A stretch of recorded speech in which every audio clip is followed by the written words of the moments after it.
بسم اللہ الرحمن الرحیم۔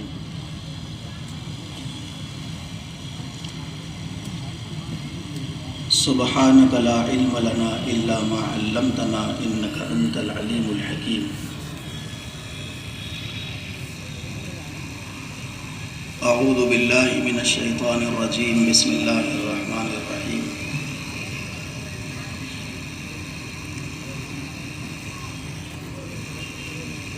وذکر فإن الذکرى تنفع المؤمنین، صدق اللہ العظیم۔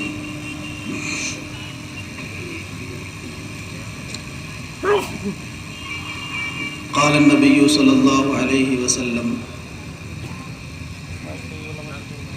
من خاف ادلج ومن ادلج بلغ المنزل، الا ان سلعۃ اللہ الجنہ، الا ان سلعۃ اللہ الغالیہ، او کما قال علیہ الصلاۃ والسلام۔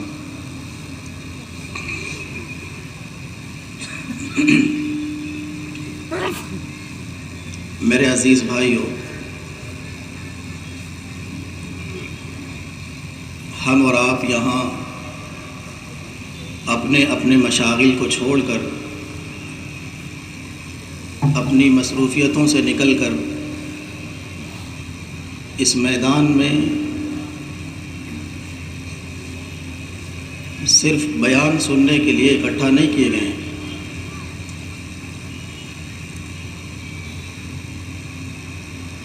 بلکہ ہمارا یہاں اکٹھا ہونا، جمع ہونا ایک فکر کے لیے ہے۔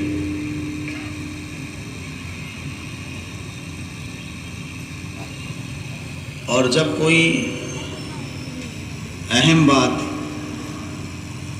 اور فکر انگیز بات کا مذاکرہ مقصود ہوتا ہے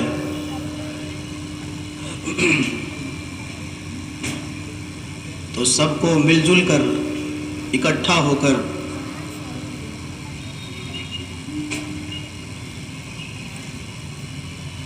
فکروں کا تبادلہ کرنا ہوتا ہے، خطرات کا جائزہ لینا پڑتا ہے، اور پھر ان خطرات سے بچنے کے لیے منصوبہ بندی کرنی ہوتی ہے۔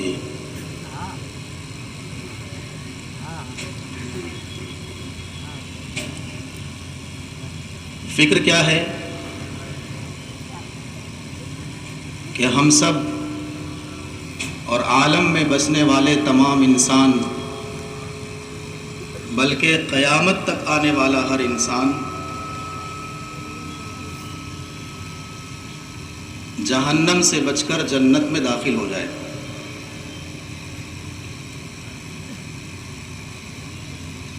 خطرہ کیا ہے؟ خطرہ یہ ہے کہ ہم سب اور پورے دنیا میں بسنے والے انسان جیسی زندگی گزار رہے ہیں،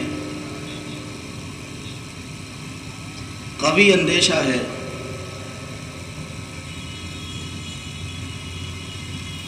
اور بہت زیادہ احتمال ہے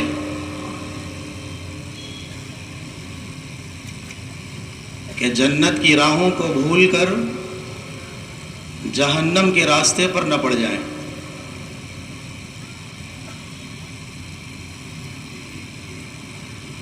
اور اگر ذرا توجہ سے اور دھیان سے بات سن کر ہم اور آپ غور کریں گے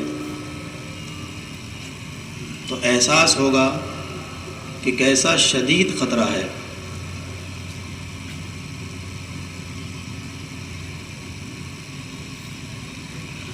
بات صرف اتنی نہیں ہے کہ ہم چند خیر کی باتوں کو سن لیں، عمل کی نیت کر لیں، کوئی وظیفہ، کوئی تسبیح، کوئی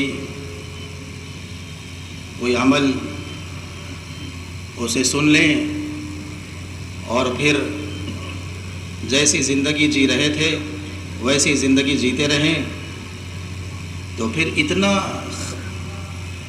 اتنے مجاہدوں کے ساتھ، مشقتوں کے ساتھ آپ سب کو اپنے اپنے مشاغل سے نکال کر اتنے بڑے مجمع میں اکٹھا کر کے بس اتنی ہی بات سنانی ہے۔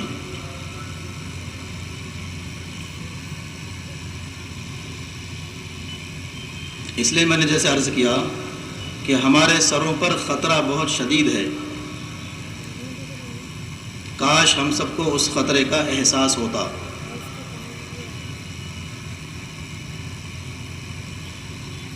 اقبال نے کہا تھا، امروز کی سورش میں اندیشہ فردا دے۔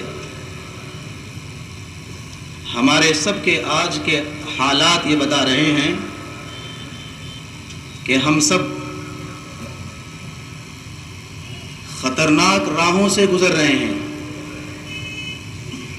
اور ایسی مہلک راستے کا ہم نے انتخاب کیا ہے جس کا انجام بہت ہی مہلک اور بہت ہی وحشتناک ہے،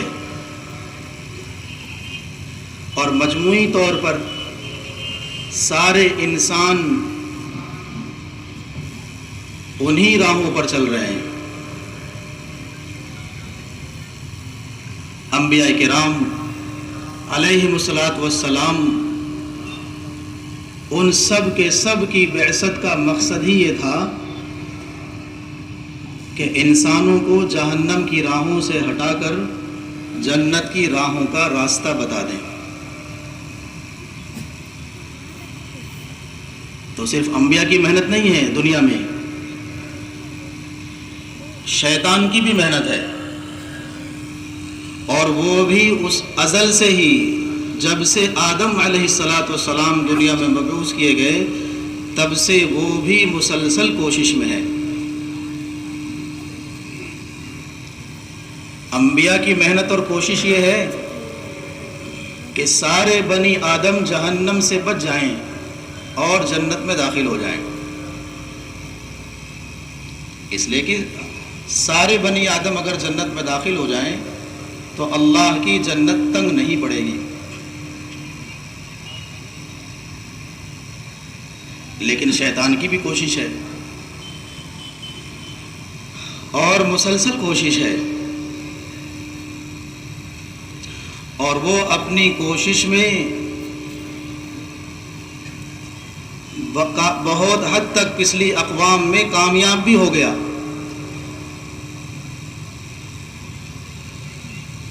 جبکہ سارے نبیوں نے انسانیت کو جہنم سے بچا کر جنت کی راہوں پر ڈالنے کے لیے میرے جیسے بیٹھ کر تخت پر بیان نہیں کیا ہے، اپنے آپ کو تھکایا ہے۔ انسانوں کی خیرخواہی میں اور انسانوں کو جہنم کے عذاب سے بچانے کے لیے انہوں نے اپنے آپ کو بہت شدید محنت، مجاہدہ، قربانیاں، انبیاء بھی اور انبیاء کے گھرانے بھی۔ قرآن کریم میں اللہ تعالیٰ شانہ نے پچھلے انبیاء کرام کا تذکرہ بہت اہتمام سے فرمایا ہے۔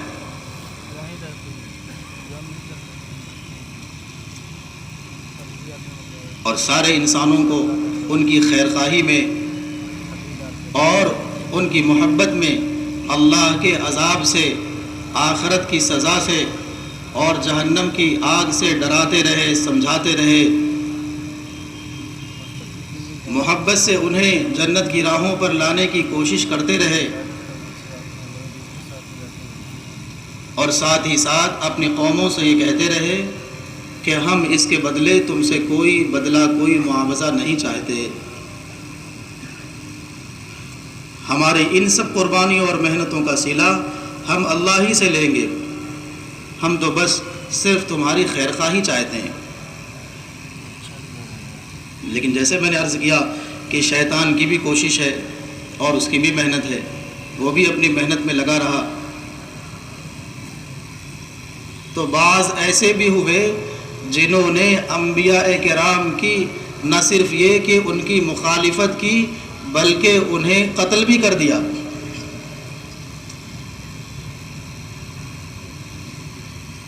اور وہ ناکام ہو گئے، ان کو اس دنیا سے گئے ہوئے ہزاروں سال ہو گئے، لیکن اب وہ لوٹ کر نہیں آئے اور نہ لوٹ کر آئیں گے۔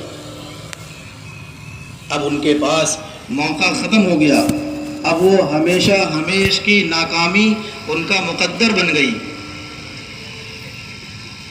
یہ سلسلہ چل رہا ہے، چلتا رہا۔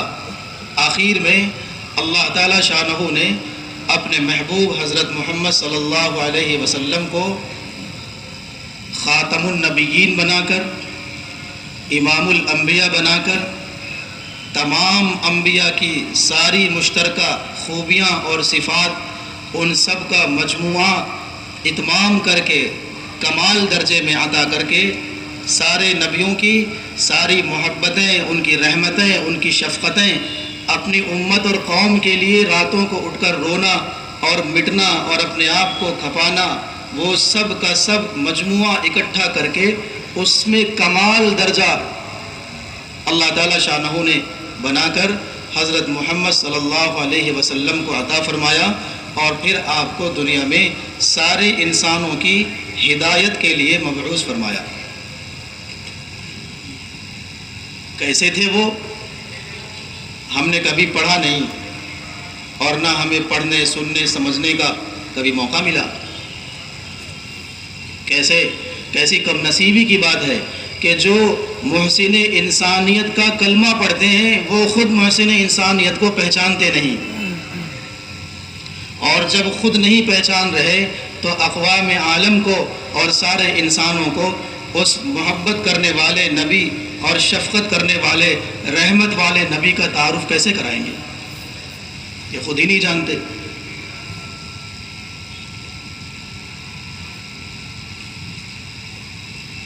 میں یہ باتیں اس لیے عرض کر رہا ہوں تاکہ ہمیں اندازہ ہو کہ نبیوں کی محنت اور ان کی قربانیاں، انہوں نے تو اپنا حق ادا کر دیا، لیکن ابھی اس وقت بھی اور قیامت تک شیطان کی کوشش اور محنت بھی جاری ہے۔ جب ہمیں اپنے نبی صلی اللہ علیہ وسلم کا تعارف ہی نہیں ہے تو آپ کی تعلیمات، آپ کی ہدایات، آپ کی محبتیں، اس سے ہم کیسے واقف رہیں گے؟ چنانچہ نہیں ہے۔ امت کا ایک بڑا طبقہ حضرت محمد صلی اللہ علیہ وسلم کی ذات و صفات سے ناواقف ہے۔ اور ذات و صفات سے کیا، بے شمار ایسے ہیں مسلمان ایمان والے جو حضرت محمد صلی اللہ علیہ وسلم کا پاک نام بھی نہیں جانتے کہ ہمارے نبی کا نام کیا ہے۔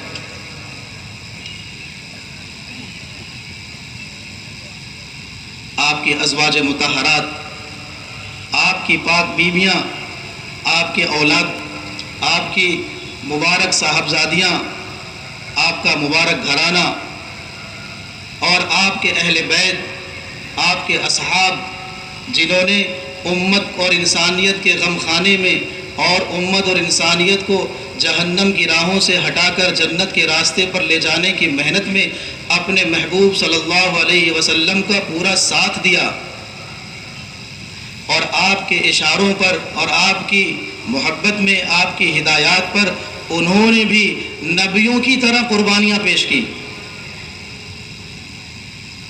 انبیاء کرام کی طرح اصحاب کرام نے بھی قربانیاں پیش کی، اور انہوں نے بھی یہی کہا کہ ہم اس کے بدلے تم سے کوئی معاوضہ نہیں چاہتے۔ لیکن نہ تو ہم اپنے محسن انسانیت اپنے نبی کو پہچانتے ہیں، اور نہ ہی آپ کے جانثار اور ہم سب کے محسن صحابہ کرام کو جانتے ہیں۔ تو جب مجموعی طور پر آپ کی نسبت، آپ کی طرف اپنے آپ کو منسوب کرنے والا مجمع آپ کی تعلیمات سے اور آپ کی ہدایات سے اور آپ کی صفات سے غافل ہے، تو اندازہ کریں پورے عالم میں بسنے والے انسانوں کا کیا حال ہوگا۔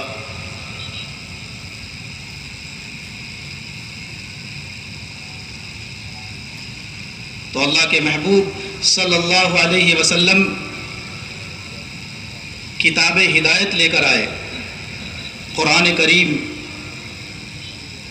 جو اللہ کا کلام ہے، آخری کلام ہے، آخری کتاب ہے، اس میں کوئی تبدیلی نہیں ہو سکتی، اس کے قوانین اٹل ہیں، اس کے احکامات واضح ہیں، اس کی ہدایتیں روشن ہیں، اور وہ کھلی کتاب شاہراہ عالم کی طرح پوری انسانیت کو آواز دے رہی ہے کہ میری اتباع کر لو، میری ہدایت پر اور میری بتائی ہوئی راہوں پر چلو، جہنم سے بچ کر جنت کی راہوں پر آ جاؤ گے۔ لیکن جن کے پاس ہے انہیں بھی یہ پتہ نہیں ہے۔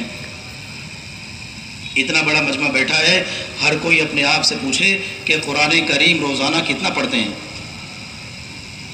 اور جو لوگ پڑھتے ہیں وہ اپنے آپ سے پوچھیں کہ کتاب ہدایت کو پڑھ کر اسے کتنا سمجھتے ہیں۔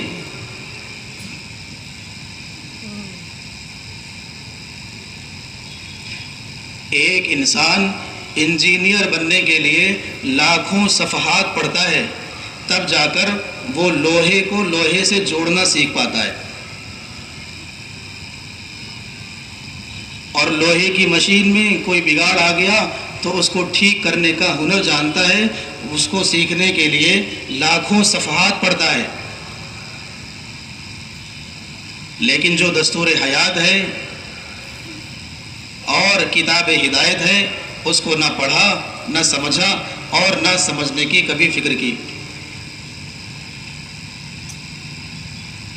تو اللہ کے محبوب صلی اللہ علیہ وسلم جو کتاب ہدایت لے کر آئے ہیں، اس میں اللہ تعالی شانہ نے اپنا بھی تعارف کرایا ہے، اپنے نبیوں کا بھی تعارف کرایا ہے، اور انسانوں کی زندگی جینے کا مقصد بتایا ہے، اور مرنے کے بعد کی زندگی کے سارے احوال بیان کیے ہیں کہ تمہیں زندگی کیوں دی گئی ہے، دنیا میں تمہیں پیدا کیوں کیا گیا ہے۔ اس لیے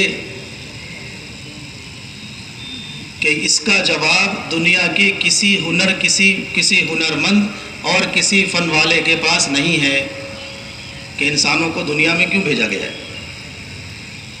نہ تو اس کا جواب ہے، اور نہ ہی اس کا جواب ہے کہ جو دنیا میں جی رہا ہے وہ مر کیوں جاتا ہے، اس کو موت کیوں آتی ہے۔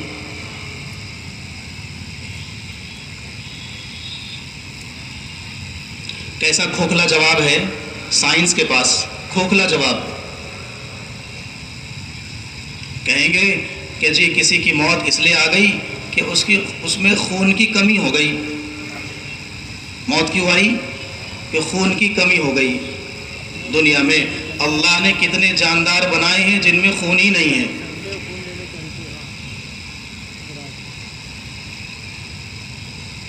کہ جی یہ پانی میں ڈوب کر مر گیا، کتنے جاندار ہیں جو پانی میں ہی زندہ رہتے ہیں۔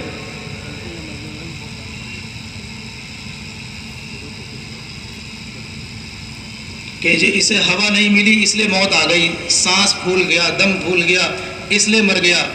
کتنے جاندار ایسے ہیں جنہیں ہوا کی ضرورت نہیں ہے، بغیر ہوا کے جیتے ہیں۔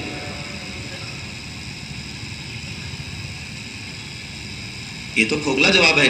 اس سے پتہ چل رہا ہے کہ انسانوں کے پاس اس کا کوئی جواب نہیں ہے کہ جو دنیا میں زندگی لے کر آیا ہے وہ مرتا کیوں ہے۔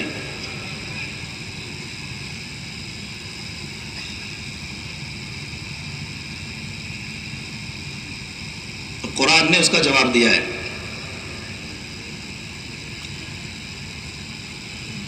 کہ ہم نے تمہیں زندگی دی، اور پھر زندگی کے بعد تمہیں موت دیں گے۔ تو موت اور زندگی کیوں بنائی؟ تو قرآن کہہ رہا ہے کہ موت اور زندگی اس لیے بنایا ہے کہ آزمانا چاہتے ہیں تم میں اچھا عمل کر کے آنے والا کون ہے۔ یہ مقصود ہے، یہی مقصد ہے زندگی کا، اور یہی مقصد ہے مرنے کا۔ ورنہ صرف اتنی بات ہوتی کہ جب تک جیا جیا اور جب موت آئی تو مر گئے، تو یہ تو کھیل ہو گیا۔ جیسے بچے گھروندہ بناتے ہیں ریت کا، جب تک جی کرتا ہے کھیلتے ہیں، اور جب جی بھر جاتا ہے اسے توڑ دیتے ہیں، یہ تو کھیل ہو گیا۔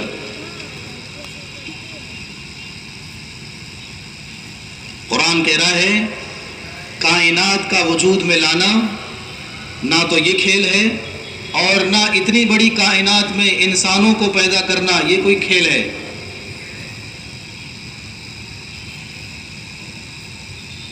ہاں اللہ تعالیٰ شان و قرآن میں فرما رہے ہیں اپنے نیک بندوں کی تعریف کرتے ہوئے یہ لوگ زمین و آسمان کی تخلیق میں غور کرتے ہیں اور پھر غور کر کے اس نتیجے پر پہنچتے ہیں کہ اس کائنات کو ہمارے رب نے بیکار پیدا نہیں کیا ہے، اور نہ انسانوں کو بیکار پیدا کیا ہے۔ افحسبتم انما خلقناکم عبثا وانکم الینا لا ترجعون، تمہیں ایسے بیکار پیدا کیا ہے کہ جی میں آیا پیدا کر دیا، جی میں آیا مار دیا تو کھیل ہو گیا۔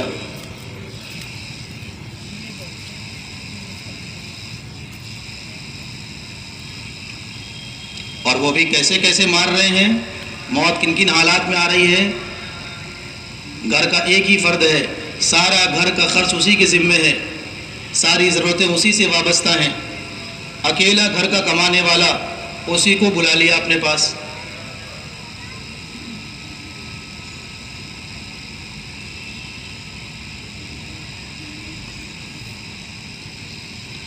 اور پھر اس کو اپنے پاس بلا کر عملی طور پر اللہ تعالیٰ شانو اپنی قدرت ظاہر فرما دیتے ہیں کہ اب تک تم جسے پالنے والا سمجھ رہے تھے وہ نہیں پال رہا تھا، اگر وہ پال رہا ہوتا تو اس کے مرتے ہی سب کو مر جانا تھا۔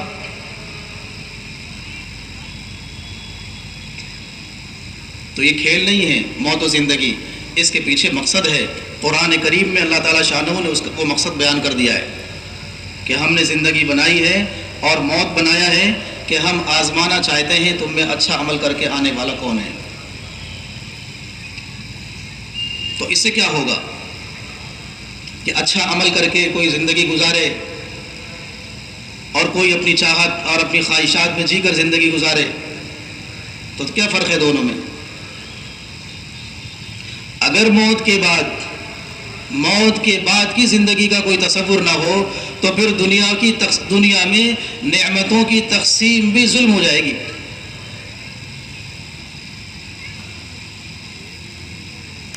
کسی کو امیر بنا دیا، کسی کو غریب بنا دیا، کسی کو صحت دی، کسی کو بیمار کر دیا، کسی کو غم دیا، کسی کو خوشیاں دی، اور پھر سب کو موت دے دی تو سب برابر ہو گئے، انجام کے اعتبار سے تو سب برابر ہو گئے۔ نہیں، بات یہ نہیں ہے۔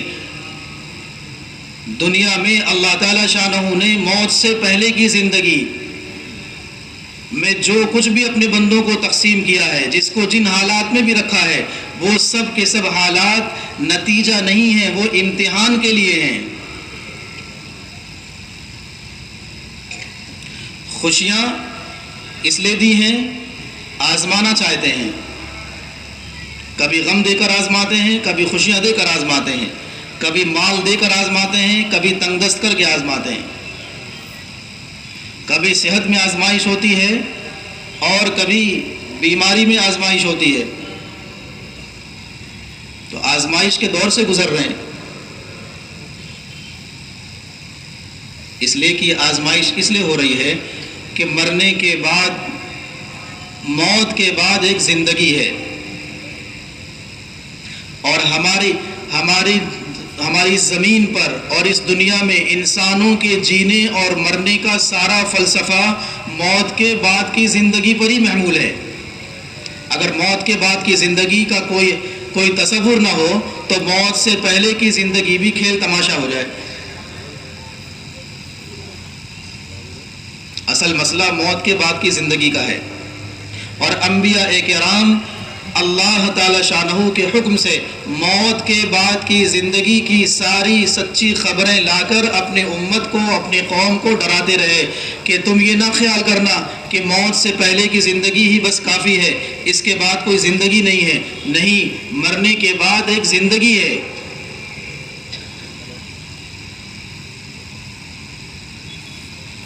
اسی لیے ہمیں آپ کو بچپن میں ہی ایک سبق پڑھایا گیا، وہ سبق نہ تو بچوں کا ہے اور نہ صرف ایمان والوں کا ہے، وہ سبق سارے انسانوں کا ہے۔ اس لیے کہ اتنی بات تو طے ہے کہ جس نے بھی پیدا کیا ہے اس نے صرف ایمان والوں کو نہیں پیدا کیا ہے، اسی نے سارے انسانوں کو پیدا کیا ہے، اور صرف انسانوں کو نہیں پیدا کیا ہے، اسی نے سارے جناتوں کو پیدا کیا ہے، اسی نے چرند پرند کو پیدا کیا ہے، اسی نے جاندار بے جان کو پیدا کیا ہے، اسی نے نباتات کو پیدا کیا ہے، اسی نے شجر حجر کو بنایا ہے، اسی نے پہاڑ بنائے ہیں، اسی نے زمین بنائی ہے، اور جتنے سیارے ستارے لوگوں نے دیکھ لیے ہیں اور جو ابھی تک نہ دیکھ سکے ہیں، وہ سب کا سب اسی رب نے بنائے ہیں۔ ساتوں آسمان اسی نے بنائے ہیں، عرش و کرسی اسی نے بنائی ہے، جنت جہنم اسی نے بنائی ہے، مرنے کے بعد کی جتنی کیفیات ہیں وہ سب کا سب اسی کی تخلیق ہے، اکیلا وہی خالق ہے۔ اس لیے خالق کی طرف سے جو ضابطہ ہے وہ ضابطہ سب کے لیے ہے، وہ کسی ایک مخصوص قوم کے لیے، مخصوص طبقے کے لیے، مخصوص علاقے کے لیے نہیں ہے، وہ ساری قوم کے لیے ہے، سارے انسانوں کے لیے، سارے جناتوں کے لیے۔ وہ کیا ہے کہ مرنے کے بعد کی زندگی کا یقین، جسے میں نے ابھی بات عرض کی کہ بچپن میں ہمیں پڑھایا گیا ایمان مفصل، آمنت باللہ وملائکتہ وکتبہ ورسلہ والیوم الآخر والقدر خیرہ وشرہ من اللہ تعالی والبعث بعد الموت۔ ان باتوں کا یقین ہر انسان کو کرنا پڑے گا، بس فرق یہ ہے کہ جو بغیر دیکھے ان غیب کی باتوں کا یقین حضرت محمد صلی اللہ علیہ وسلم کی پکے اعتماد پر یقین کر لے گا، وہ مرنے کے بعد کی زندگی میں جہنم سے بچ جائے گا اور جنت کا وارث ہو جائے گا۔ اور جو اس میں شک کرے گا ایک دن یقین وہ بھی کرے گا، جو اس میں شک کرے گا ایک دن یقین اسے بھی کرنا ہوگا، لیکن اس دن کا یقین آنکھوں سے دیکھ کر ہوگا، پھر اس دن کا یقین وہ اعتبار نہیں ہوگا۔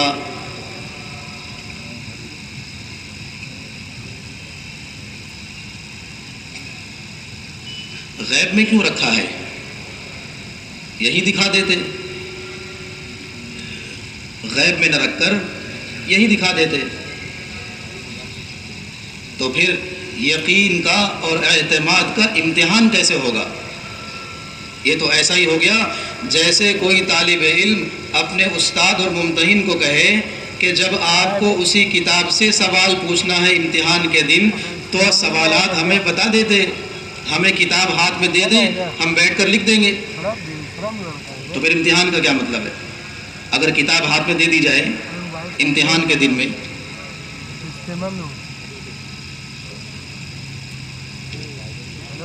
امتحان میں ہے کہ کسے حضرت محمد صلی اللہ علیہ وسلم کی خبروں پر یقین کسے ہے؟ ظاہر کے خلاف اور عقل کے خلاف، اس کا امتحان ہے۔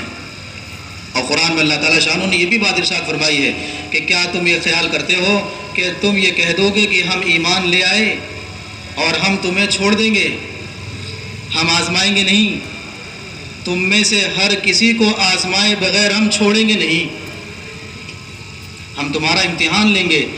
یہ جب تم نے یہ کہا ہے کہ ہم حضرت محمد صلی اللہ علیہ وسلم کی پر ایمان لاتے ہیں، اللہ اس کے رسول پر ایمان لاتے ہیں، تو اب تمہارے ایماندار ہونے کا امتحان ہوگا کہ تمہیں کتنا ہمارے نبی کی بتائی ہوئی غیب کی خبروں پر یقین کتنا ہے۔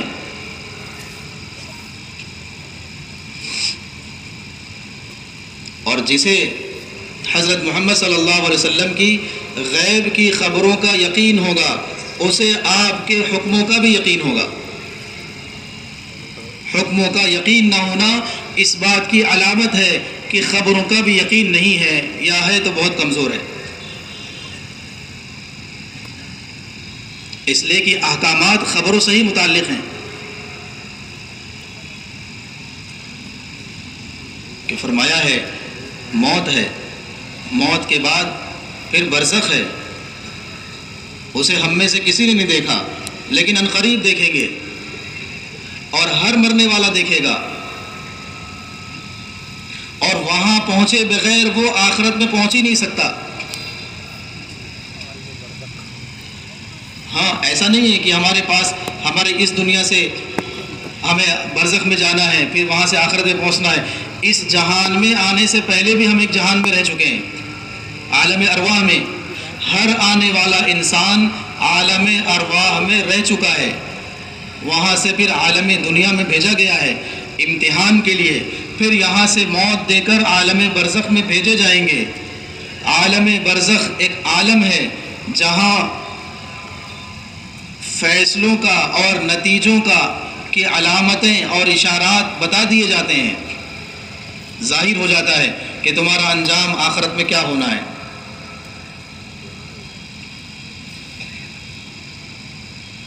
چنانچہ حدیث پاک میں فرمایا ہے، حضرت محمد صلی اللہ علیہ وسلم نے غیب کی خبر دی ہے کہ قبر یا تو جہنم کے گڑھوں میں سے ایک گڑھا ہے یا جنت کے باغوں میں سے ایک باغ ہے. جنہیں یقین تھا اس خبر پر، وہ قبر کا تذکرہ سن کر اتنا روتے تھے کہ داڑھی آنسوؤں سے تر ہو جاتی تھی، اس لیے کہ انہیں اس پر یقین تھا، خطرات کا اندیشہ تھا. اور پھر برزخ سے نکل کر پھر آخرت میں پہنچنا ہے، کوئی بچ نہیں سکے گا. قرآن کہہ رہا ہے جیسے ہم نے تمہیں زندگی دی ہے، پھر ہم ہی تمہیں موت دیں گے، پھر ہم ہی تمہیں دوبارہ تمہاری قبروں سے زندہ کر دیں گے.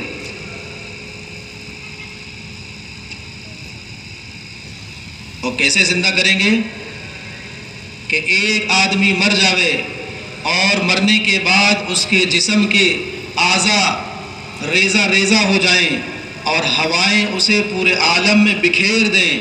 قرآن کہہ رہا ہے کہ ہم یقیناً تمہیں دوبارہ اکٹھا کر دیں گے اور تمہیں دوبارہ زندہ کر دیں گے، اور ایسا برابر بنائیں گے کہ تمہاری انگلیوں کے نشانات جو ابھی تمہارے ہاتھ میں ہیں ویسا ہی نشان قیامت کے دن میدان محشر میں تمہاری انگلیوں پر دوبارہ پھر ایسا ہی بنائیں گے. اس میں بھی فرق نہیں آئے گا. ایسا نہیں ہوگا کہ وہ اتنے سارے انسانوں کے جمع کرنے میں، سب کی ہڈیاں جوڑنے میں، سب کے گوشت پوش جمع کرنے میں کسی کی انگلی کسی کے ہاتھ لگ گئی، کسی کا چہرہ کسی پہ چلا گیا، کسی کی روح کسی کی جسم میں چلی گئی. ایسا نہیں ہوگا. اللہ تعالیٰ شانو فرما رہے ہیں جیسے تم ابھی موجود ہو ایسے ہی قیامت کے دن دوبارہ تمہیں زندہ کر دیں گے. اور پھر فرمایا کہ تم سوچو تو صحیح، جس رب نے تمہیں پہلی مرتبہ زندگی دی ہے جب تمہارا کوئی وجود نہیں تھا، اس کے لیے تمہیں دوبارہ پھر سے جمع کرنا، زندہ کرنا کون سا مشکل کام ہے؟ ایک فنکار نے، کاریگر نے کوئی مشین بنائی اور پھر اس مشین کو کسی نے بگاڑ دیا، تو جس نے اسے پہلی مرتبہ اس مشین کو بنایا تھا اس کو اسے دوبارہ بنانا کون سا مشکل ہے؟ تو اللہ تعالیٰ شانو پھر دوبارہ زندہ کریں گے. میدان محشر ہے، حدیث پاک میں فرمایا ہے میدان محشر اتنا وسیع ہے، اتنا لمبا چوڑا ہے کہ آدم علیہ السلام سے لے کر جس دن قیامت کا سور پھونکا جائے گا، جو آخری انسان دنیا میں آیا ہے وہ سب کے سب ایک ہی میدان میں جمع ہوں گے.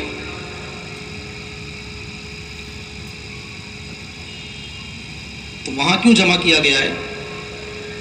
اس لیے کہ اب یہ نتیجے کا دن ہے. دنیا میں عمل کا دن تھا، امتحان گاہ میں تھے، اب آج نتیجے کا دن ہے. تو وہاں نمبرات کیسے دیے جائیں گے؟ دنیا میں نمبر دیے جاتے ہیں لکھنے والوں کو، طالب علم کو، کس سوال پہ کتنا نمبر ملا ہے. وہاں کیسے نمبر دیا جائے گا؟ تو وہاں نمبر دیا جائے گا اعمال کو تول کر.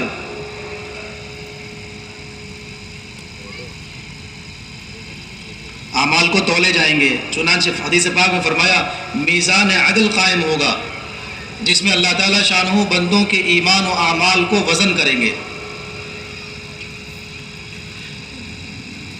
اور ہر عمل میں جتنا اخلاص ہوگا اتنا ہی اس عمل کا وزن ہوگا. صحابہ نے پوچھا آقا صلی اللہ علیہ وسلم میزان عدل میں سب سے بھاری عمل کون سا ہوگا، سب سے وزنی عمل کون سا ہوگا؟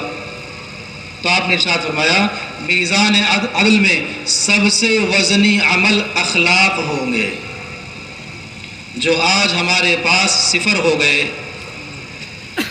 سب سے وزنی عمل نماز، روزہ، حج، زکوٰۃ، یہ فرائض اسلام ہیں،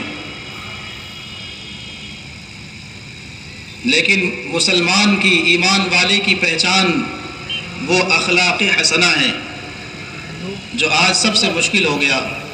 تو فرمایا میزان عمل میں سب سے بھاری عمل اخلاق ہوں گے۔ پھر جس کا ایمان و عمل کا پلہ بھاری ہوا، فمن ثقلت موازینہ فہو فی عیشۃ راضیہ، جس کا ایمان و عمل کا پلہ وزنی ہو گیا، 2 دن سے، کل رات سے آیا ہوں، اب وہ اپنی چاہت والی زندگی میں ہوگا۔ تو واپس تھوڑی نہ آؤں گا کہ جاؤں گا دیکھو لے کے جاؤں گا، اس لیے کہ دنیا کی زندگی میں اس نے نبیوں کی خبر پر یقین کر کے دنیا کو دارالامتحان یقین کیا، اور سنبھل سنبھل کر چلتا رہا، پھونک پھونک کر قدم رکھتا رہا، اپنی چاہتوں کو نبی کے حکم پر قربان کرتا رہا، اپنے جذبات کو، اپنی چاہتوں کو، اپنی خواہشات کو قربان کرتا رہا۔ دنیا میں لوگ اسے دیکھ کر دیوانہ سمجھتے رہے، اسے احمق اور پاگل اور بے وقوف کہتے رہے، یہ کیسا پاگل ہے، دنیا کی زندگی میں یہ عیش و عشرت کو چھوڑ کر یہ ایسی زندگی گزار رہا ہے،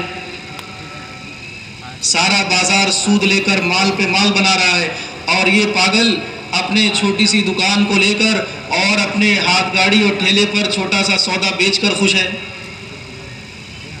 دنیا میں لوگ اس پر ہنستے رہے، تو اپنی چاہت کو قربان کیا اس نے۔ چنانچہ حدیث پاک میں ارشاد فرمایا اللہ کے نبی صلی اللہ علیہ وسلم نے، تم میں سے کوئی شخص مومن نہیں ہو سکتا جب تک کہ اس کی چاہتیں اس دین کے تابع نہ ہو جائیں جسے میں لے کر آیا ہوں۔ تو اس نے چاہتوں کو قربان کیا۔ اب آج اعلان ہوگا کہ اس کے ایمان و عمل کا پلہ وزنی ہو گیا ہے، اب یہ آج سے اپنی چاہت والی زندگی جیے گا۔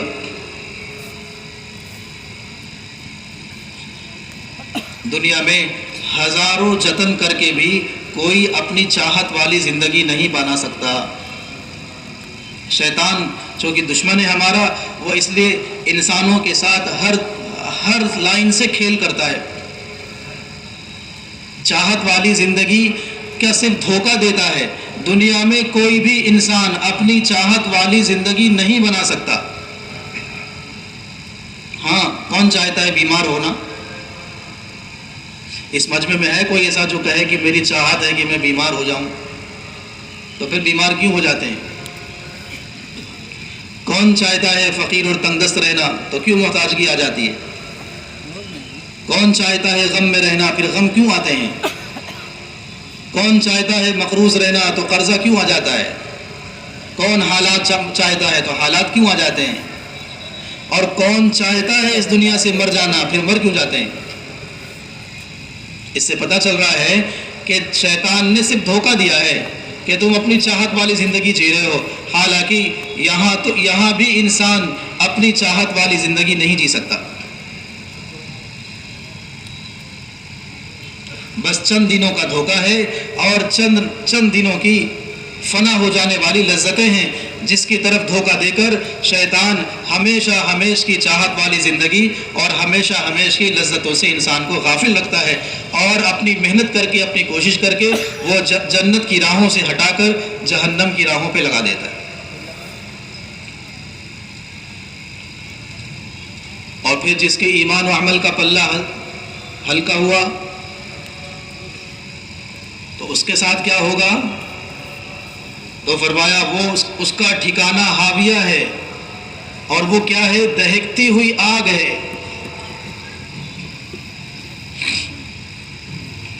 انبیاء کرام کی محبتوں اور ان کی خیرخواہی پر ہم سب قربان کہ انہوں نے جہنم کو اپنی آنکھ سے دیکھا۔ پیارے نبی صلی اللہ علیہ وسلم نے فرمایا میں نے جنت اور جہنم دیکھی ہے، اگر تم دیکھ لیتے تو رونا، تم ہنسنا بھول جاتے۔ جہنم اللہ کا قید خانہ ہے اور اللہ تعالیٰ شانہ کا عقوبت خانہ ہے، بہت بری جگہ ہے، بہت سخت جگہ ہے۔ سوچو تو صحیح، دنیا میں تم تھوڑی سی تکلیف برداشت نہیں کر سکتے، ایک دن کا بخار تم برداشت نہیں کر سکتے، تم دنیا کی یہ 70,000 درجے ٹھنڈا کی ہوئی آگ کو تم برداشت نہیں کر سکتے، جہنم کی آگ کا کیا عالم ہوگا؟ جسے اللہ تعالیٰ شانہ نے اپنے امر کن سے دہکایا ہے۔ قرآن مجید میں فرمایا نار اللہ الموقدہ، یہ اللہ کی جلائی ہوئی آگ ہے، اللہ نے اپنے امر کن سے جلائی ہے، گہری تاریک اور سیاہ آگ ہے۔ دنیا میں جب آگ جلتی ہے تو تھوڑی روشنی ہو جاتی ہے، اس سے ہلکی تپش محسوس ہوتی ہے۔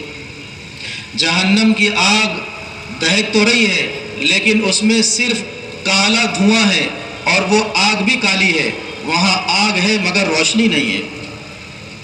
اور صرف آگ ہے نہیں، قرآن پڑھیے، قرآن میں اللہ تعالیٰ شانہ نے بیان کیا ہے، قرآن کریم میں اللہ جل شانہ نے جہنم کو تفصیل سے بیان فرمایا ہے کہ اس لباس بھی آگ کا ہوگا، بیڑیاں ہتھکڑیاں بھی آگ کی ہوں گی، فرش بھی آگ کا ہوگا، دیواریں بھی آگ کی ہوں گی، ستون بھی آگ کا ہوگا، چھت بھی آگ کی ہوگی، چاروں طرف سے آگ ہی آگ ہوگی۔ کیسی سخت بات ہے۔ اس ہمیشہ کی آگ میں بچنے کے، ہمیشہ کی آگ سے بچنے کے لیے اور ہمیشہ کی راحتوں میں اور ہمیشہ کی جنتوں کو حاصل کرنے کے لیے اللہ تعالی شانہ نے دنیا میں ہمیں چند روزہ قیام کے لیے بھیجا ہے۔ بہت مختصر ہے، بہت تھوڑا سا وقت ہے۔ چنانچہ حدیث پاک میں اللہ کے محبوب صلی اللہ علیہ وسلم نے اپنی امت پر شفقت کر کے کیسے پیارے انداز میں سہل کر کے سمجھایا ہے۔ ارشاد فرمایا دنیا بس ایک دن کی ہے اور اس ایک دن کا ہمارا روزہ ہے۔ ہمارا آپ سب رمضان کے مہینے میں روزہ رکھتے ہیں، کتنے اچھے انداز سے محبت سے ہمیں تسلیاں دے کر ہماری چاہتوں کو قربان کرنے کا سلیقہ سکھا دیا۔ فرمایا دنیا ایک دن کی ہے اور اس ایک دن کا ہمارا روزہ ہے۔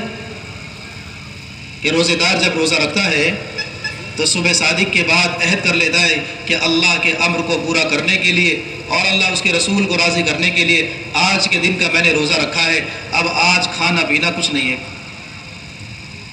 تو کیا ہوتا ہے، ظہر کے وقت جب وضو کرنے بیٹھتا ہے تو ٹھنڈا میٹھا پانی 3 مرتبہ وضو کے دوران اپنے منہ میں گردش کرتا ہے، اور خشک حلق میں کانٹا سا چبھ رہا ہے پیاس کی وجہ سے، زبانیں بھی خشک ہے، لیکن کلی کرتے وقت احتیاط کرتا ہے کہ کہیں پانی میرے حلق سے اتر نہ جائے۔ حالانکہ اگر وضو کے دوران پانی کا ایک قطرہ اپنے حلق سے نیچے اتار لے تو اللہ کے سوا کوئی نہیں جان سکتا، لیکن چوکنا ہے، احتیاط کر رہا ہے کہ بس تھوڑی سی دیر تو ہے، کہاں 2-4 روز 5 روز کا روزہ ہے، بس چند ساعتوں کی بات ہے، بس تھوڑی دیر کے بعد ظہر ہو چکی ہے، عصر ہونی ہے اور پھر مغرب کا وقت ہے، پھر عصر میں وضو کرتا ہے، پھر پانی کی طلب پیدا ہے اور شدید تقاضا ہے پانی کا، بالکل آنتیں خشک ہو رہی ہیں، حلق کانٹا ہو رہا ہے، پھر پانی گردش کر رہا ہے اور چوکنا ہو کر احتیاط کر کے وضو کر لے رہا ہے کہ کہیں پانی حلق سے نیچے نہ اتر جائے، اور نفس تقاضا کر رہا ہے، شیطان آمادہ کر رہا ہے، چاہت بہت شدید ہو رہی ہے کہ بس تھوڑا سا ہی ایک گھونٹ اتار لیں تو حلق کا کانٹا ٹھیک ہو جائے، حلق کی خشکی دور ہو جائے اور تھوڑی تسلی سے ہو جائے۔ کہاں کس نے دیکھنا ہے، کہاں کون دیکھنے والا ہے، کسے پتہ چلے گا کہ تو نے پانی پیا ہے، لیکن بندہ اپنے آپ کو سمجھاتا ہے نہیں عصر ہو چکی ہے، تھوڑی دیر کی بات ہے، تھوڑی دیر کی بات ہے، بس چند منٹ باقی ہیں۔ پھر جیسے مغرب کی اذان ہو گئی، اب اللہ تعالیٰ شانہ کے منادی نے آواز لگائی کہ دسترخوان سجا ہوا ہے اور طرح طرح کے مشروبات اور نعمتیں سجی ہیں، اب تم پر کوئی پابندی نہیں ہے، تم نے ہمیں راضی کر دیا، ہماری مرضی اور ہمارے حکم پر تم نے آج اپنے آپ کو کھانے اور پانی سے روکے رکھا، اب ہم تم سے راضی ہیں، اب دسترخوان پر جو کچھ بھی ہے خوب شوق سے کھاؤ پیو، اب ہم تم سے راضی ہو گئے۔ بس ایسے ہی دنیا کی زندگی میں اللہ تعالیٰ شانہ نے چونکہ ہمیں آزمائش کے لیے بھیجا ہے، بس اس ایک دن کا ہمارا روزہ ہے، آنکھوں سے غلط دیکھنا اور زبان سے اللہ کی نافرمانی کے بول بولنا، دل میں غلط خیال کا لانا اور کوئی غلط منصوبہ بنانا، اللہ کو ناراض کرنے والے اعمال سے اپنے آپ کو یہ کہہ کر بچا لو کہ بس تھوڑے دن کی بات ہے، چند گھنٹوں کی بات ہے۔ یہاں اللہ کی منع کی ہوئی شراب سے رک جاؤ، اللہ تعالیٰ شانو جنت میں پاکیزہ شراب اپنے ہاتھوں سے پلائیں گے۔ یہاں سونے چاندی سے اپنے آپ کو روک لو، اللہ تعالیٰ شانو جنت میں اپنے ہاتھوں سے سونے کا کنگن پہنائیں گے۔ یہاں حرام کمائیوں سے اپنا گھر بنانے سے رک جاؤ، اللہ تعالیٰ شانو سونے چاندی کی اینٹوں سے بنا ہوا گھر تمہیں تحفے میں دیں گے۔ یہاں تم اللہ تعالیٰ شانہ کی منع کردہ اشیاء سے رک کر حرام کمائیوں سے اپنے آپ کو بچا کر تم حرام لباس پہننا چھوڑ دو، اللہ تعالیٰ شانہ کل تمہیں سبز ریشم کا پاکیزہ لباس اپنے ہاتھوں سے خلد اور عزت کا جوڑا پہنائیں گے۔ یہاں حرام نغمے، اپنے کانوں کو حرام نغموں سے روک لو اور تھوڑی تسلی دو اپنے آپ کو کہ بس تھوڑے دن کی بات ہے، اللہ نے پابندی لگائی ہے، آزمائش مقصود ہے، آزمانا چاہ رہے ہیں۔ کسے آخرت کا یقین ہے، کسے جنت کی نعمتوں کا یقین ہے، کسے جہنم کی سزاؤں کا یقین ہے، بس یہ آزمائش مقصود ہے، تھوڑی دیر صبر کر لو، اللہ تعالیٰ شانو بہت جلد تمہیں ایسا خوبصورت نغمہ سنائیں گے، ایسا نغمہ کبھی سنا نہ ہوگا۔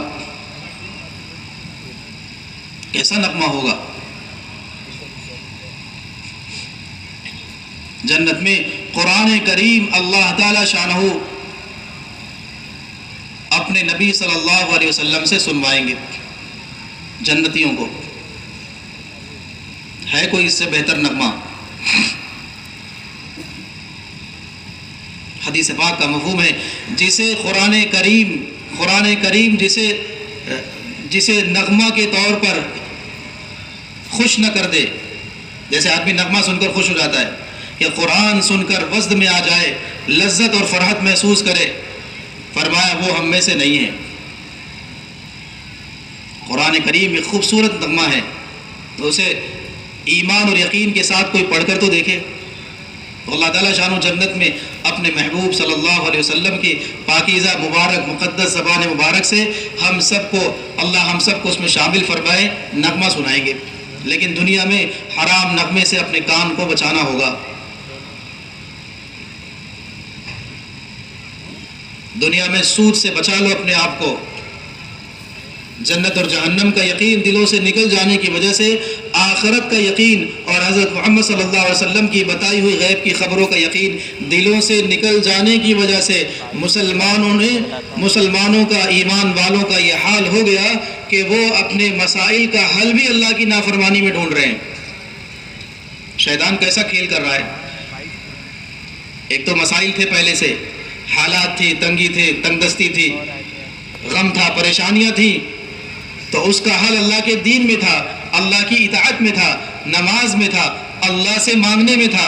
ان سب سے غفلت میں ڈال کر حل بھی کہاں سجھایا؟ سود لے لو، سود پہ قرضہ مل رہا ہے، قرض لے لو، کام اپنا نپٹا لو، تمہارا مسئلہ حل ہو جائے گا۔ ایک طرف محسن انسانیت پر ترس کھا کر سمجھا رہے ہیں کہ دیکھو سود میں ملوث نہ ہونا، سود انسانیت کے لیے زہر ہے، انسانوں کا دشمن ہے سودی نظام۔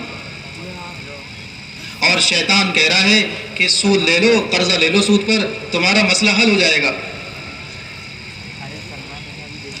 میرے بھائیوں، یہ تو ایسا ہی ہے جیسے کہ کوئی اپنی بیماری میں صحت کے لیے دوا استعمال کرنے کے بجائے زہر استعمال کر رہا ہے۔ بیماری ہو گئی تو کیا استعمال کرنا ہے؟ صحت کے لیے دوا استعمال کرنا تھا، تو بجائے صحت کے لیے دوا استعمال کرنے کے طبیب اور معالج کہہ رہا ہے دوا استعمال کر لو۔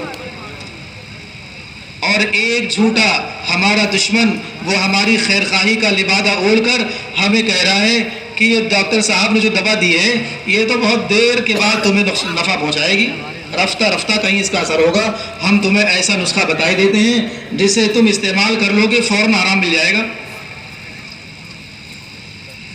اور اس نے زہر لا کے دے دیا، لو۔ بس ایسا ہی ہے کہ ہمارے مسائل کا حل جو پیارے نبی صلی اللہ علیہ وسلم نے بتلایا ہے وہ گویا کہ مسائل کے لیے دوا ہے، اور جو حل شیطان بتا رہا ہے وہ زہر ہے۔ اور آج یقین ختم ہو جانے کی وجہ سے، آخرت کا یقین دلوں سے نکل جانے کی وجہ سے آج کثیر تعداد اکثر حصہ ایمان والوں کا اس طرح کی برائیوں میں اور اپنے مسائل کو اللہ کی نافرمانیوں میں تلاش کر رہا ہے، حل ڈھونڈ رہے ہیں اس میں۔ مسائل کا حل نماز میں تھا، اگر یقین ہوتا، اللہ ہمیں نصیب فرمائے۔ یہ محنت اسی بات کی ہے کہ ہمیں انبیاء کی خبروں پر ہمیں یقین آ جائے اور اپنے کھلے ہوئے دشمن کو یعنی شیطان کو ہم پہچان لیں اور اس کی چالاکیوں سے اور اس کی عیاریوں سے ہم اپنے آپ کو بچا لیں۔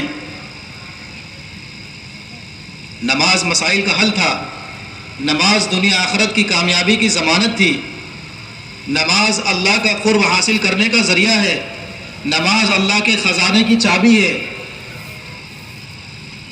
حتیٰ کہ نماز بیماریوں کے لیے بھی علاج ہے، نماز غم کو دور کرنے کا سب سے مؤثر اور سب سے سریع الحرکت ذریعہ ہے۔ لیکن ہم دیکھ لیں کہ کتنی تعداد امت کی آج نماز کے اہتمام پر ہے۔ ہاں، جو لوگ پڑھتے بھی ہیں وہ نماز کو عبادت سمجھ کر پڑھتے ہیں کہ جی مسلمان ہیں اور مسلمان گھرانے میں پیدا ہوئے ہیں اس لیے نماز پڑھتے ہیں، نماز پڑھنا ہے۔ نماز میں اپنے مسائل کا حل یقین نہیں کرتے، اسی لیے اپنے اسباب پر نماز کو قربان کر دیتے ہیں، نماز کو چھوڑ دیتے ہیں۔ اگر نماز کو اپنے مسائل کا حل یقین کرتے تو اسباب پر نماز کو مقدم کرتے۔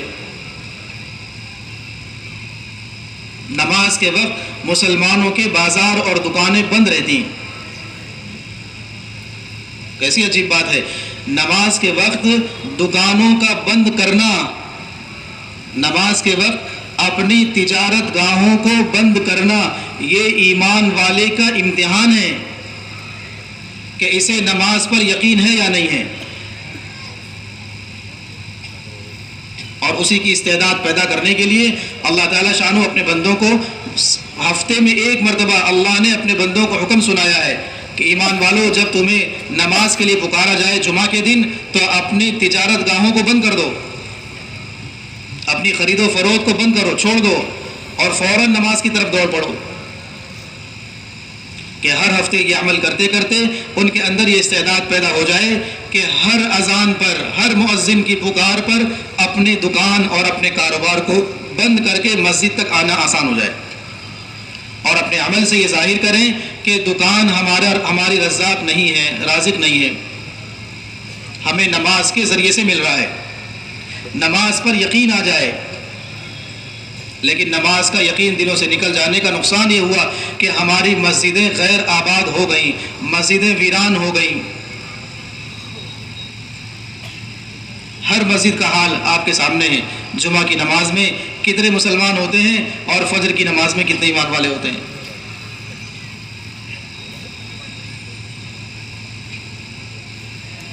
آخرت بنانے کے لیے، جہنم سے بچنے کے لیے، جنت میں ہمیشہ ہمیشہ کا داخلہ چاہنے کے لیے اللہ تعالیٰ شانہ نے جو سب سے پہلی لازمی شرط رکھی ہے وہ ایمان کی شرط ہے، اور ایمان کی شرط اس لیے رکھی ہے کہ ایمان ہی، جس کو ایمان بالغیب ہو، اللہ تعالیٰ شانہ اس کی مغفرت فرمائیں گے اور اسی کو جو ہمیشہ کے جہنم سے بچا کر جنت میں داخل فرمائیں گے۔ لیکن کسے؟ جو ایمان و یقین کے ساتھ جیتا رہا اور اسی ایمان و یقین پر اس کی موت آئی۔ حدیث پاک میں فرمایا ہے یہ خاتمہ اعتبار خاتمے کا ہے کہ خاتمہ کس پر ہوا، یقین پر خاتمہ ہوا تو ایمان والا ہے، خدا نخواستہ شک پر خاتمہ ہوا تو پھر ایمان والا نہیں ہے۔ اس لیے ہم اپنے اعمال کا اور اپنے ایمان کا ذرا جائزہ لیتے رہیں، جائزہ لیں کہ ہم سب کا ایمان کس سطح پر ہے، ہمارے ایمان کی کیا کیفیت ہے۔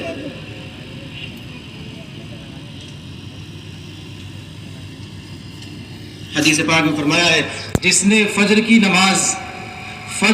نماز میں سنت اپنے گھر پر ادا کی اور فرض مسجد میں باجماعت ادا کی، اللہ تعالی شانہ اسے 3 نقد انعام عطا فرماتے ہیں۔ فجر کی نماز سنت اپنے گھر پر اور فرض مسجد میں باجماعت ادا کرے اور اس کا اہتمام کرے، اللہ تعالیٰ شانہ اسے 4 نقد انعام عطا فرماتے ہیں۔ اب وہ کرے گا جسے اس پر یقین ہوگا۔ اللہ ہم سب کو یقین عطا فرمائے۔ سب سے پہلے فرمایا اللہ تعالیٰ شانہ اس کے گھر کے سارے اختلافات اور مسائل دور فرما دیں گے۔ گھریلو سارے مسائل کا حل ہے اس میں کہ فجر کی سنت گھر میں پڑھ لے اور فرض مسجد میں جا کے ادا کرے۔ دوسرا نفع اللہ تعالیٰ شانہ دیں گے کہ روزی میں برکت عطا فرمائیں گے، رزق کو کشادہ فرما دیں گے۔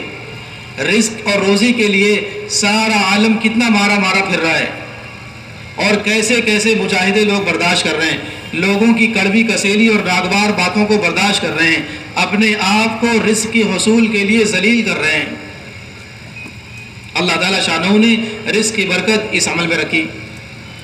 اور تیسرا سب سے اہم نفع، سب سے بڑا انعام کیا ارشاد فرمایا؟ مسجد میں فجر کی نماز سنت اپنے گھر میں ادا کرے اور فجر کی نماز باجماعت مسجد میں ادا کرے، اللہ تعالی شانہ اس کا خاتمہ ایمان پر فرمائیں گے۔ کیسے نفع کی بات ہے؟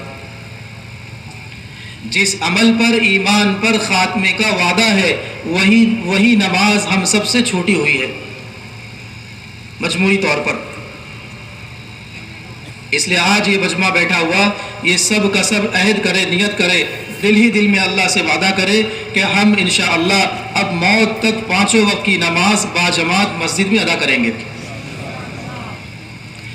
مسجد میں اتنی کثرت سے آؤ کہ مسجدیں تنگ پڑیں اور مسجدوں کو کشادہ کرنے کے مشورے ہوں۔ مسجدوں کی کشادہ کرنے کے مشورے ہونے لگے، بہت بڑی تعداد آ رہی ہے، لیکن چونکہ 5 وقت کی نمازوں میں مسجدوں میں کوئی ہوتا نہیں تو لوگ کہتے ہیں کہ جی ایک دن کے لیے کیا مسجدوں کو کشادہ کرنا۔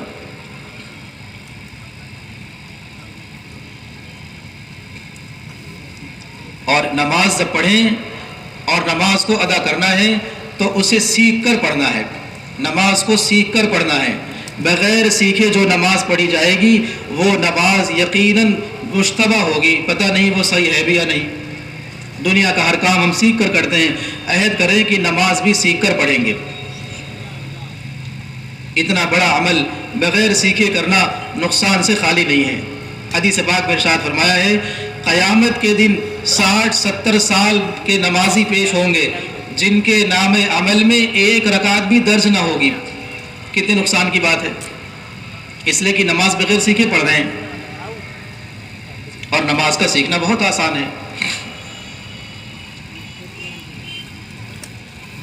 ساتھ ہی ساتھ اللہ تعالی شانہ کا قرب حاصل کرنے کے لیے قرآن کریم سے، اللہ جل شانہ کی محبت حاصل کرنے کے لیے قرآن کریم سے اپنا تعلق بڑھائیں۔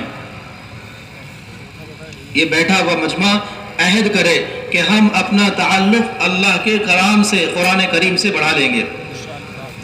ذرا جا کر آج جب کل دعا کے بعد اپنے گھروں میں جا کر قرآن کریم کی حالت پر غور کرنا۔ کتنے گھر ایسے ہیں جس میں قرآن کریم پر گرد پڑی ہوئی ہے، قرآن کریم پڑھتے ہی نہیں۔ ایک اللہ والے کے پاس ایک شخص آئے، کہنے لگے حضرت بہت حالات، بہت تنگی میں ہوں، گھر پورا پریشان ہے اور بہت ساری دعائیں، بہت سارے وظیفے، بہت سارے عملیات کر ڈالے لیکن کچھ فائدہ نہیں ہو رہا ہے۔ ان اللہ والے نے اس شخص کو کہا جا کر ذرا دیکھو تمہارے گھر میں قرآن کس حال میں رکھا ہوا ہے۔ تو جا کر دیکھا قرآن کریم، ایک قرآن کریم جہیز میں بیوی کے آیا ہوا تھا، وہ اوپر الماری میں اوپر کے حصے میں کہیں پڑا ہوا رکھا ہوا، اس پر گرد پڑی ہوئی ہے، اور دیکھ کر اس منظر کو دیکھ کر ان کے پیر کانپ گئے کہ اس پر گندگی بھی پڑی ہوئی جانوروں کی۔ جلدی سے گھبرا کر اسے اٹھایا، صاف کیا، چوما، آنکھوں میں آنسو آ گئے اور کہا کہ حضرت قرآن کریم اس حال میں تھا۔ کہنے لگے کہ تمہارے گھر میں سارے مسائل کی جڑ یہی تھی کہ تم نے قرآن کریم سے بے توجہی کی ہے۔ لمبے لمبے وظائف پڑھتے ہیں، اپنے حالات کو ٹھیک کرنے کے لیے قرآن کریم کی تلاوت کریں. اللہ تعالیٰ شانہ نے اس میں سچے وعدے فرمائے ہیں. چنانچہ حدیث پاک میں ارشاد فرمایا جس گھر میں سورہ واقعہ پڑھی جائے اس گھر میں کبھی فاقہ نہیں ہوگا. سیدنا عبداللہ بن مسعود رضی اللہ عنہ سے لوگوں نے پوچھا ان کے انتقال سے قبل کہ حضرت آپ نے اپنی بیٹیوں کے لیے صاحبزادیوں کے لیے کوئی انتظام کر دیا ہے؟ کہنے لگے ہاں میں نے ان کے لیے بہت اچھا انتظام کر دیا ہے. پوچھا کہ کیا کیا ہے آپ نے انتظام؟ تو فرمانے لگے میں نے اپنی بیٹیوں کو قرآن کریم میں سورہ واقعہ سکھا دی ہے اور ان کو تاکید کر دی ہے کہ قرآن سورہ واقعہ کا اہتمام کرتے رہنا. اللہ اس کے رسول صلی اللہ علیہ وسلم نے وعدہ فرمایا ہے جس گھر میں سورہ واقعہ پڑھی جائے وہ گھر میں کبھی فاقہ نہیں ہوگا, کبھی تنگدستی نہیں آئے گی. فرمایا جو شخص رات سونے سے پہلے سورہ ملک کی تلاوت کرے اللہ تعالیٰ شانہ اسے قبر کے عذاب سے محفوظ فرما دیں گے جس میں ہر شخص کو گزرنا ہے. تو قرآن کریم سے اپنا تعلق بڑھائیں, قرآن کریم سمجھ کر پڑھیں. پڑھنا نہیں آتا پڑھانے والوں سے سیکھ لیں, ابھی موقع ہے, مرنے کے بعد سوائے پچھتاوے کے کچھ ہاتھ نہیں آئے گا. حدیث پاک میں فرمایا من شغلہ القرآن عن ذکری و مسئلتی آتیتہ افضل ما اعطی السائلین, جس کو قرآن کریم نے مشغول کر دیا نہ تو مجھ سے دعا مانگ سکتا ہے نہ میرا ذکر کر سکتا ہے. موقع ہی نہیں ہے, ہر وقت قرآن ہی قرآن ہے, قرآن کریم کی تلاوت ہے, قرآن میں تدبر کرنا ہے. قرآن کریم کے ساتھ ایسا شغف ہو گیا ہے کہ ذکر اور دعا کا موقع نہیں مل رہا. اللہ تعالیٰ شان و فرما رہے ہیں جسے قرآن نے مشغول کر دیا دعا اور ذکر کے مانگنے سے میں اسے سب مانگنے والوں سے افضل عطا کروں گا. اور جو نعمتیں اللہ تعالیٰ شانو بغیر مانگے عطا فرمائیں گے کیا کچھ عطا فرمائیں گے. ساتھ ہی ساتھ یہ سارے اعمال ہمیں اللہ کی رضا کے لیے کرنا ہے, اللہ کی رضا کے لیے.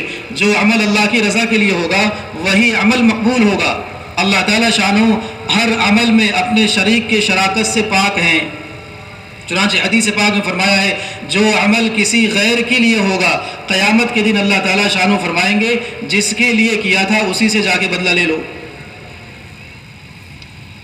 ہر عمل اللہ کی رضا کے لیے. اپنے بھائیوں کے ساتھ اچھا برتاؤ کرنا, اپنے اخلاق کو بلند رکھنا, یہی ہمارے اس جمع اور جڑنے کا مقصد ہی یہ ہے کہ ہماری زندگیاں تبدیل ہو جائیں. بہت ہو گیا رسمی باتوں کو سن کر رسمی سی زندگی گزارتے ہوئے. عہد کریں کہ ہم اپنے اخلاق کو درست کریں گے, صحیح کریں گے. اخلاق حسنہ کا سب سے پہلا اظہار چہرے سے ہوتا ہے. کسی سے ملاقات ہو ترش روئی سے ملنا, سپاٹ چہرے سے ملنا, بغیر تاثر کے ملنا, یہ مومن کی شان نہیں ہے. حدیث پاک میں ارشاد فرمایا ہے قیامت کے دن مجھ سے سب سے زیادہ قریب وہ ہوگا جس کے اخلاق اچھے ہوں گے. ہر کسی سے سلام میں پہل کرنا. حدیث پاک میں ارشاد فرمایا جو سلام میں پہل کرتا ہے وہ تکبر سے بری ہے, اور جس کے دل میں رائی کے دانے کے برابر تکبر ہوگا وہ جنت میں داخل نہیں ہوگا. کیا ہوا؟ تو سلام میں پہل کرنا, ہر کسی کے ساتھ اچھا برتاؤ کرنا. اگر کسی نے ہمارے ساتھ کوئی زیادتی کی ہے تو اسے اللہ کے لیے معاف کر دینا. کبھی کسی سے انتقام کی نیت نہ کرنا, اپنے دلوں میں جذبہ انتقام نہ رکھنا, نہ اپنے کے لیے نہ غیروں کے لیے, کہ ہم نے سب کو اللہ کے لیے معاف کر دیا. انتقام کا جذبہ رکھنے والوں سے اللہ تعالیٰ شانہ اپنے بندوں کی ہدایت کا کام نہیں لیتے. انبیاء کرام کی یہ خصوصیت تھی کہ انبیاء کرام اپنے دلوں میں کبھی کسی سے جذبہ انتقام نہیں رکھتے تھے. اس لیے اپنے دل کو ہمیشہ سب کی طرف سے صاف رکھنا, کسی سے اپنے دل میں کدورت نہ رکھنا اور کسی سے انتقام کا جذبہ نہ رکھنا. رشتہ داروں سے اچھا سلوک کرنا, پڑوسیوں کے ساتھ اچھا برتاؤ کرنا. شہری زندگی میں پڑوسیوں کے ساتھ اکثر بگاڑ ہو جاتا ہے, ہمارے ایمان کا امتحان ہو رہا ہے. حدیث پاک میں ارشاد فرمایا تم میں سے کوئی شخص مومن نہیں ہو سکتا اگر جس کی ایذاؤں سے اس کے پڑوسی محفوظ نہ ہوں. ایذاؤں سے پڑوسی محفوظ نہ ہو وہ مومن نہیں ہو سکتا. ارشاد فرمایا جب تم کوئی سودا سامان لایا کرو اور اگر تمہیں پڑوسیوں کے پاس اس میں سے کچھ بھیجنے کی گنجائش نہ ہو تو چھپا کر لے جایا کرو گھر میں. اور پھر اپنے بچوں کو تاکید کیا کرو کہ اسے لے کر باہر نہ نکلیں، اس لیے کہ تمہارے بچے ان نعمتوں کو لے کر باہر نکلیں گے، تمہارا غریب پڑوسی اس کے بچے اس نعمت کو دیکھیں گے، وہ اپنے ماں باپ سے جا کر ضد کریں گے اور وہ اس کو پورا نہ کر سکیں گے، ان کا دل دکھے گا۔ فرمایا اپنی دیوار اتنی اونچی نہ کرو کہ تمہارے پڑوسی کی ہوا رک جائے۔ گھر میں اگر کوئی کھانا بنا رہے ہو، کوئی اچھا پکوان بنا رہے ہو، تو حدیث پاک میں ارشاد فرمایا اس میں تھوڑا اضافہ کر لو اور وہ اضافہ کر کے اپنے پڑوسیوں کو بھیج دیا کرو۔ ایسا کیوں فرمایا؟ حدیث پاک میں ارشاد فرمایا ہے جب کسی کا انتقال ہو جاتا ہے اور وہ بندہ مرنے والا برا آدمی تھا، اللہ کا نافرمان تھا، لیکن اس کے 2 پڑوسیوں نے اس کے اچھا ہونے کی گواہی دی اور 2 پڑوسی کہنے لگے کہ یہ بہت اچھا آدمی تھا، اللہ تعالیٰ شان و فرماتے ہیں میں اس بندے کا برا ہونا جانتا ہوں، لیکن میرے 2 بندوں نے اس کے اچھا ہونے کی خبر دی ہے، میں اپنے علم کو چھوڑ دیتا ہوں اور ان دونوں اپنے بندوں کی گواہیوں کو قبول کر لیتا ہوں اور اپنے اس بندے کو معاف کر کے اچھوں میں شمار کر لیتا ہوں۔ کہ 2 پڑوسیوں نے کہا بہت اچھا آدمی تھا۔ یہ نہیں کہ جیتے جی اپنے سارے پڑوسیوں پر اپنے مال کا، اپنی وجاہت کا، اپنے منصب کا زور نکالتے رہے، مرنے کے بعد پڑوسی کہنے لگے اچھا ہوا نجات مل گئی، بہت برا آدمی تھا۔ گھر والوں کے ساتھ اچھا سلوک کرنا، حدیث پاک میں ارشاد فرمایا ہے کہ تم میں سے اچھے اخلاق والا وہ ہے جو اپنے گھر والوں کے لیے اچھا اخلاق والا ہو۔ تم میں اچھا وہ ہے جو اپنے گھر والوں کے لیے اچھا ہو، اپنے گھر والوں کے ساتھ اچھا سلوک کرنا، ان کے ساتھ اچھا برتاؤ کرنا اور ان کی حلال ذرائع سے ان کی ضرورتوں کو پورا کرتے رہنا، ان کی جائز خواہشات کو پورا کرنا اور انہیں آخرت کا خوف دلانا، انہیں دین سکھانا، انہیں دین کی محنت سمجھانا، تاکہ ان کی دنیا کی ضرورتوں کو پورا کرنے کے ساتھ ساتھ ان کی آخرت کی ضرورت بھی ہمیں سے وابستہ ہے۔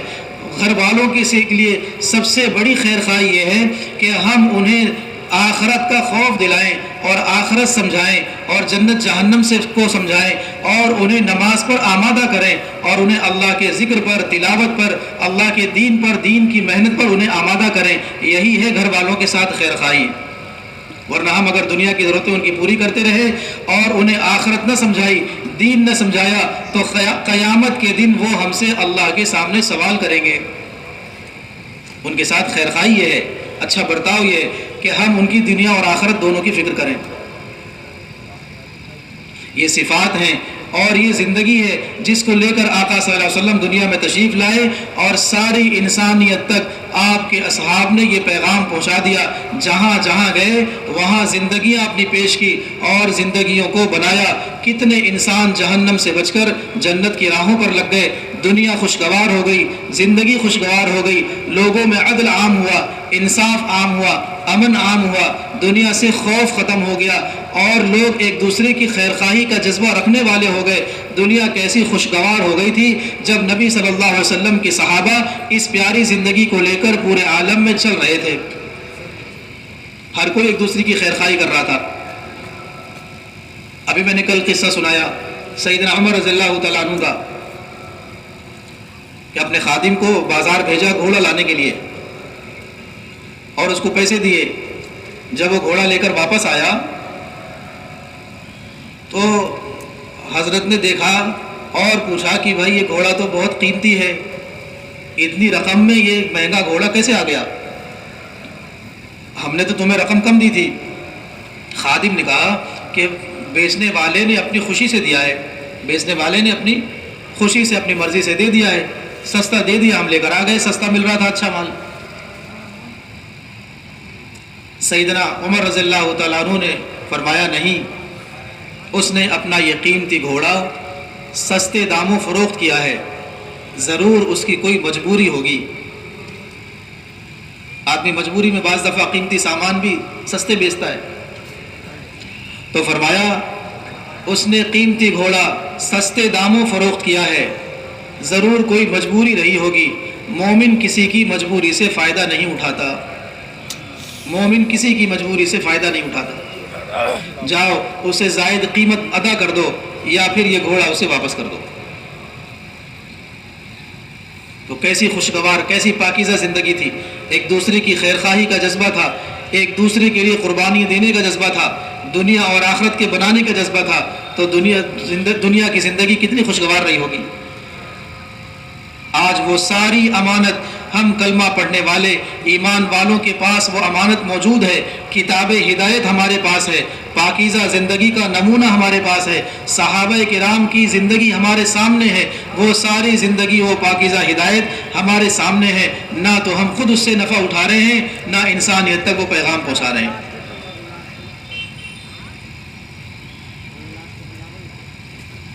ہمارے سامنے ہے وہ نمونہ، لیکن نہ تو ہم اس سے خود نفع اٹھا رہے ہیں اور نہ انسانیت تک وہ پیغام پہنچا رہے ہیں.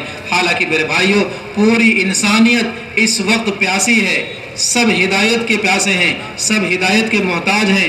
سب چاہتے ہیں کہ دنیا سے غم دور ہو جائے، زندگی مسائل سے آزاد ہو جائے، سب کی زندگی خوشگوار ہو جائے. لیکن جہاں جہاں اپنے مسائل کا حل انسان تلاش کر رہے ہیں، وہ سب کا سب دھوکہ دینے والے ہی ہیں، سب انسانیت کی دشمنی کرنے والے ہیں، سب انسانیت کو نقصان پہنچانے والے ہیں. شیطان انسانوں کا دشمن ہے، ہر ان راہوں پہ لے جا رہا ہے اللہ کے بندوں کو جہاں صرف ہلاکت ہی ہلاکت ہے. جبھی تو آپ دیکھیں دنیا میں خودکشیاں کتنی بڑھ گئی. کون ہے جس کو اپنی جان سے پیار نہیں ہے؟ پھر کیا ہو جاتا ہے کہ انسان اپنی زندگی اپنے ہاتھ سے قربان کر دیتا ہے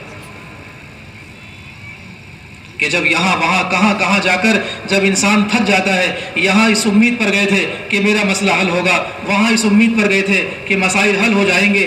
کس کس پر اعتماد کیا، کس کس پر بھروسہ کیا، سب نے بھروسہ توڑ دیا. آخر میں عاجز آ کر پھر اپنی زندگی سے ہی ہاتھ دھو بیٹھے. حالانکہ سارے انسانوں کی خیرخواہی، دنیا کی خوشگوار زندگی بھی دین میں پوشیدہ ہے، اللہ کے نبی صلی اللہ علیہ وسلم کی پاکیزہ زندگی میں پوشیدہ ہے، حضرت محمد صلی اللہ علیہ وسلم کی لائی ہوئی زندگی میں اور صحابہ کرام کی سیرت میں پوشیدہ ہے. اسی میں ہماری زندگی بھی ہے، اسی میں ساری انسانیت کی زندگی کی کامیابی ہے. وہ زندگی ہمارے پاس ہے، اس کا نمونہ ہمارے پاس ہے، لیکن نہ تو ہم اس سے فیضیاب ہو رہے ہیں اور نہ ہی ساری انسانیت تک وہ پیغام لے کر جانے کی کوشش کر رہے ہیں.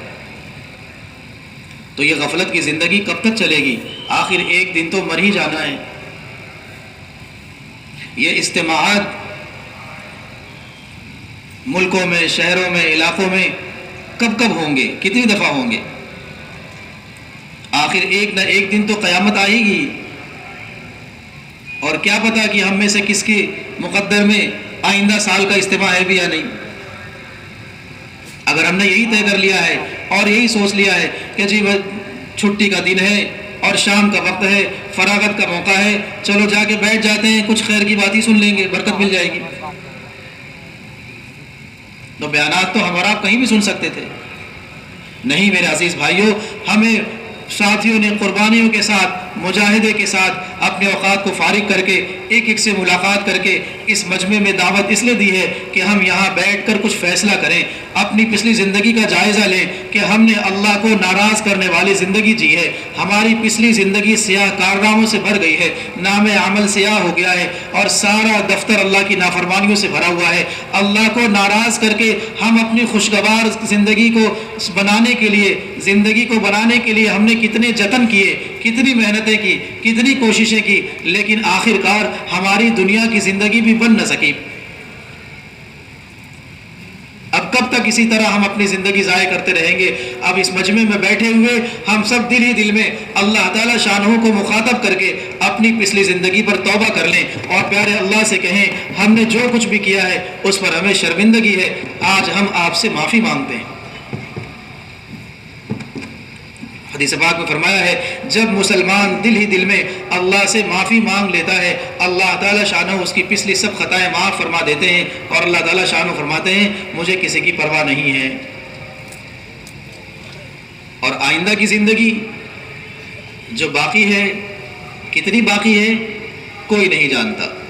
اس کے لیے عزم کریں، ارادہ کریں کہ اب ہم انشاءاللہ اللہ اس کے رسول کو راضی کرنے والے اعمال میں زندگی گزاریں گے، اللہ اس کے رسول کے دین اور دین کی محنت میں وقت گزاریں گے کہ پتہ نہیں کب ہماری زندگی کی صبح کی شام ہو جائے اور ایک دن ہمیں بھی جیسے لوگ دنیا چھوڑ کر چلے گئے ہمیں بھی جانا پڑ جائے اور ایسی منزل کی طرف جانا پڑ جائے جہاں سے واپسی کی کوئی امکان نہیں ہے، جہاں سے واپسی کی کوئی راہ نہیں ہے، وہاں سے جانے والا کوئی واپس نہیں آتا. نام عمل پر مہر لگا دی جائے گی، اس میں کوئی تبدیلی نہیں ہو سکتی۔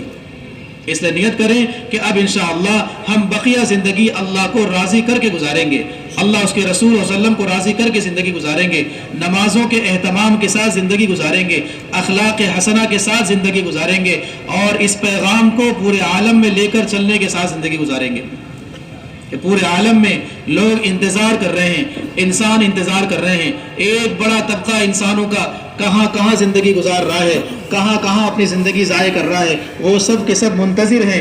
اس لیے کہ ہمارا آپ کا یقین ہے کہ ہمارے نبی حضرت محمد صلی اللہ علیہ وسلم آخری پیغمبر ہیں، کتاب ہدایت آپ کی آخری کتاب ہے، اب نہ کوئی شریعت آئے گی، نہ کوئی نیا دین آئے گا، اور نہ کوئی نبی آئے گا کہ اللہ کے محبوب صلی اللہ علیہ وسلم کی ختم نبوت کی برکت سے یہ ذمہ داری اور یہ امانت ہمارے سپرد ہے۔ جو کوئی اس امانت کو ادا کرنے کی محنت میں لگے گا، اللہ تعالی شانہ اسے سب سے پہلے ہدایت عطا فرمائیں گے۔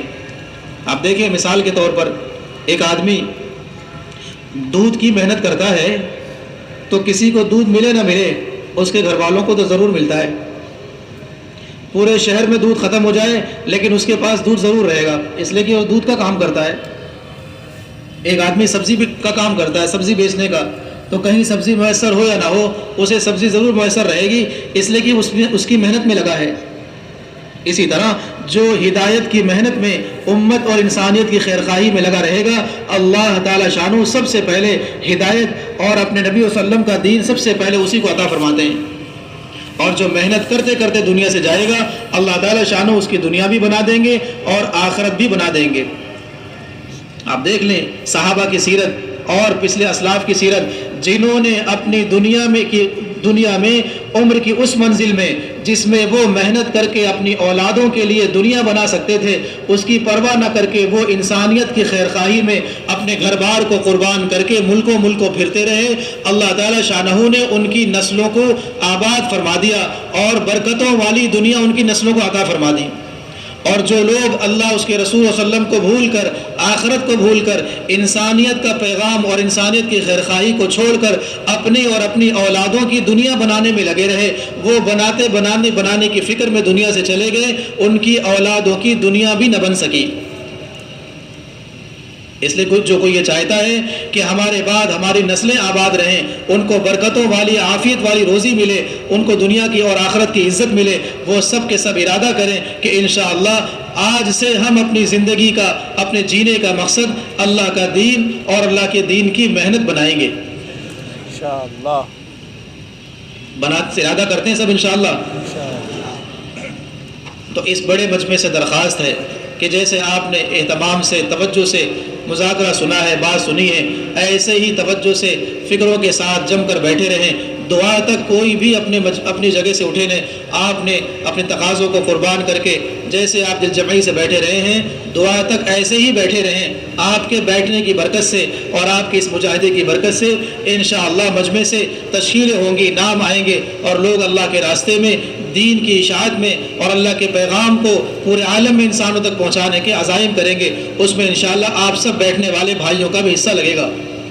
اب ہمت کر کے اس مجمع سے درخواست ہے، جنہوں نے 4 ماہ اپنے ملکوں میں لگایا ہے، اب ارادہ کریں کہ اللہ اس کے رسول کے اس پیغام کو لے کر پورے عالم میں اپنے وطن سے باہر، ملک سے باہر 5 ماہ کے لیے انشاءاللہ سفر کا ارادہ کرتے ہیں۔ صحابہ کی تشکیلیں تو زندگی بھر کے لیے ہوتی تھیں، ہمیں 5 ماہ کا ارادہ کرنا ہے تاکہ ہم دعوت کا اسلوب سیکھ لیں اور ہمیں کسی درجے میں ان کی نقل حاصل ہو جائے۔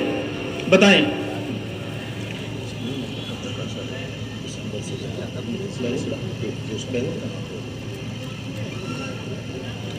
ماشاءاللہ اتنا بڑا مجمع ہے اور فکر مند مجمع ہے، اللہ کے دین کی محبت والا مجمع ہے۔